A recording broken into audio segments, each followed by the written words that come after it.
آج اگر حکومت پوچھ لیتی ہے کہ یہ مال کہاں سے آیا، یہ بلیک منی ہے یا وائٹ منی، تو لوگوں کو جان کے لالے پڑ جاتے ہیں، اور پھر ساری رات جو ہے وہ ٹیبل پہ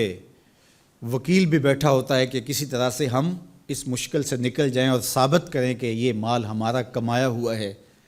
یار حکومت پوچھ لے تو راتوں کی نیند اڑ جاتی ہے جب رب نے پوچھ لیا، اور وہ پوچھے گا، قدم ہٹنے نہیں دے گا، وہ پوچھے گا من این اکتسبہ، کہاں سے کمایا۔ بہت سارے لوگ ہیں جو مال کماتے ہوئے اس کو بھول جاتے ہیں کہ ہم مال کیسے کما رہے ہیں۔ فرمایا کہ میری امت پہ ایک ایسا زمانہ آئے گا کہ لوگ اس بات کو فراموش کر دیں گے کہ جو ان کے پاس مال آ رہا ہے وہ حلال ذریعے سے آ رہا ہے یا حرام ذریعے سے آ رہا ہے۔ مال کی محبت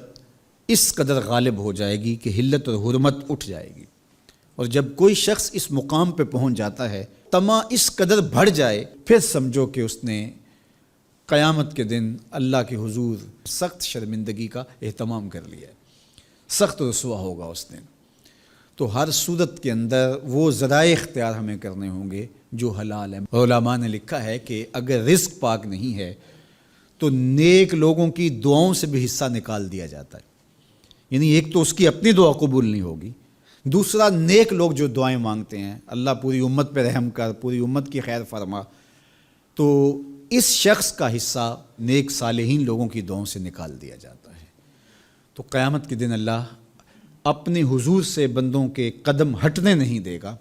جب تک یہ سوال نہیں پوچھ لے گا کہ تم نے رزق کمایا کہاں سے۔ اور پھر دوسرا سوال ہوگا کہ وفیما انفقہ، اس کو خرچ کہاں کیا۔ عمومی طور پہ ہم اس پہ تو زور دے دیتے ہیں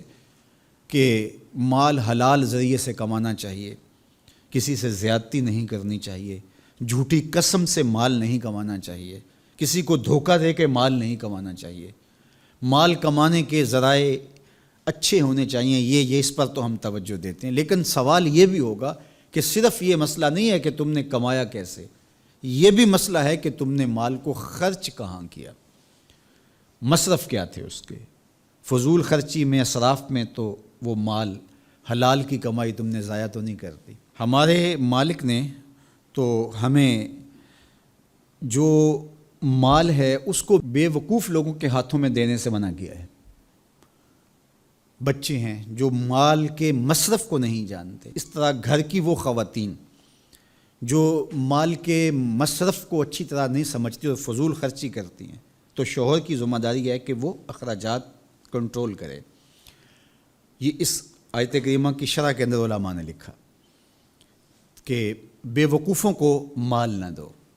چونکہ وہ اگر غلط جگہ پہ خرچ کریں گے جہاں خرچ نہیں کرنا چاہیے تھا تو اس کا حساب آپ کو دینا پڑے گا۔ تو مال کو خود بھی ایسی جگہ پہ خرچ نہ کریں، اور مال کا امین ان کو نہ بنائیں جو ایسی جگہ پہ خرچ کریں جو اس کا مصرف نہیں ہے۔ تو جو مال فضول خرچی میں اڑا دے تو اس سے بھی پوچھا جائے گا، اور جو حرام میں لگائے، سراسر حرام میں لگائے، اس مال سے عیش و عشرت کرے، اس مال سے رشوت دے کے کسی کا حق چھینے، اس مال سے کسی پر ظلم کروائے، کسی پر زیادتی کروائے، تو کیا اس کو حساب نہیں دینا پڑے گا؟ تو ایک ایک پائی کا حساب دینا پڑے گا۔